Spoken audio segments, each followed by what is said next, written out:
Okay, guys, welcome in. Bruins lose game 2 to the Canes, 3-2. The story really developed prior to the game when we found out David Pastrnak wasn't going to play, and a lot of people didn't see that coming. And it was a real gut punch. And obviously, when you're without your best player, that's always bad. They needed more offense, didn't have a great offensive game, and they definitely felt it. So, Evan, let's just talk about impact on the ice not having Pasta in game 2. I mean, what's so funny to me is the power play was horrendous up until game 2. And then the night that they don't have Pastrnak, they get They get two two. power play goals. Yeah. Now they don't score any 5-on-5. So that's really the thing. I mean, Yeah. you missed that with Pastrnak not being there. And they needed him in that last 5 minutes, especially that 6-on-5. But they score the 2 power play goals. So what, is it no Pastrnak on the power play or what? No. You needed Pastrnak to score those 5-on-5 goals to help generate those chances. I mean, after last game in game 1, those first 2 lines were so dominant offensively.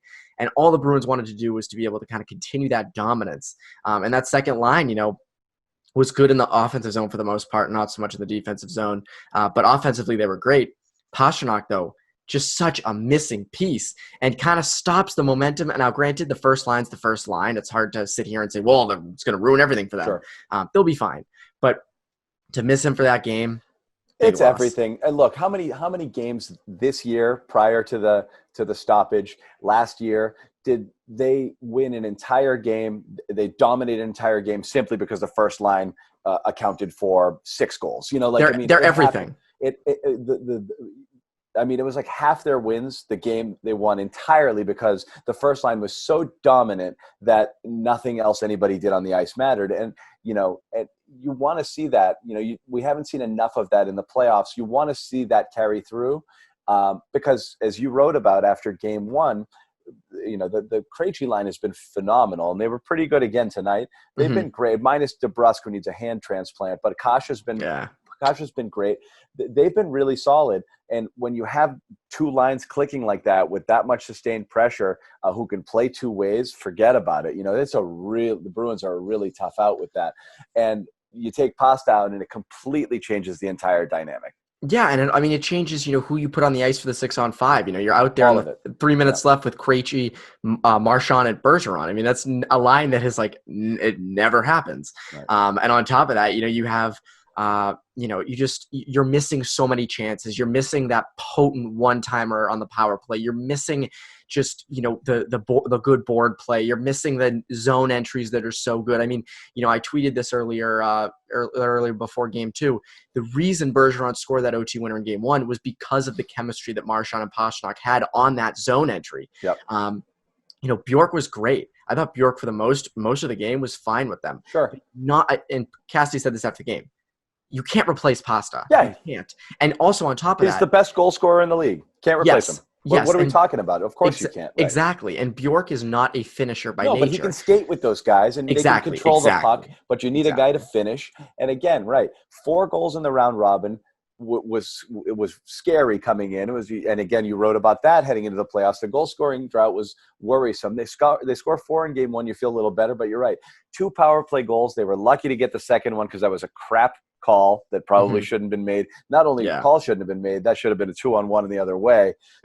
They were fortunate to even get the 2 tonight. And it was not good 5-on-5 play. And I don't know what you're going to do if this thing, either he misses more time, or my bigger concern is this lingers because you don't know what it is. We're looking at the replay of what Nesson and other people are speculating on the celebration of the overtime winner in game 1, and he kind of grabs at his side and he looks a little doubled over. If that's it, that looks like it's probably a re-aggravation of something else that's been going on. And, these lingering type of injuries are brutal come playoff time because you just don't have any time for them to go away. That's the thing. The nagging injuries are the worst. Those are the ones where those don't just go away. You can't just have surgery and repair them. Now, if you have to have surgery in the playoffs, you're screwed. So that's a totally different thing. Yeah. These nagging injuries, it was Marchand in the Stanley Cup final last year.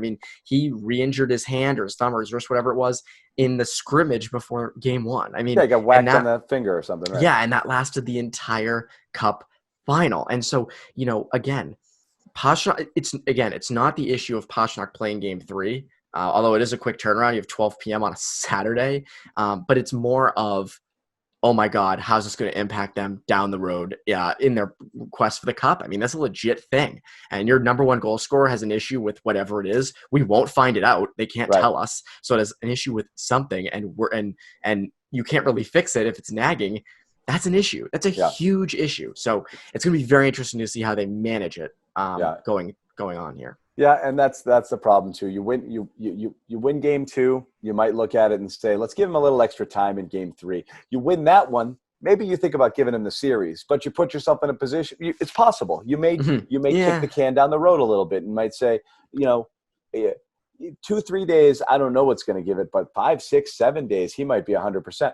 But you can't do that. You got to, if he's ready, you have. Hurricanes team's too good. This Hurricanes team is too good, and I feel like I think there are some people underselling them, and they're just too good. They're good.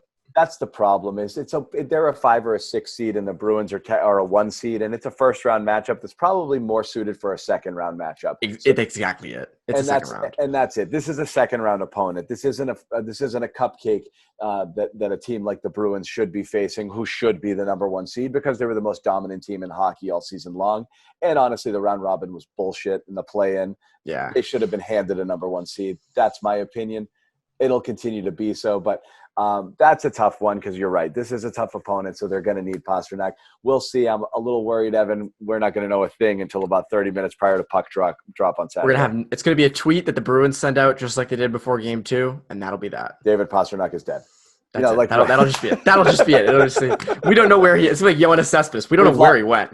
We have lost contact with David Pastrnak. So, all right, we'll see. Game 2 Saturday. We'll have a lot more coverage, obviously, then. Off days throughout the series and throughout this entire Bruins playoff run. For Evan Marinofsky, I'm John Zanis. We'll see you guys later.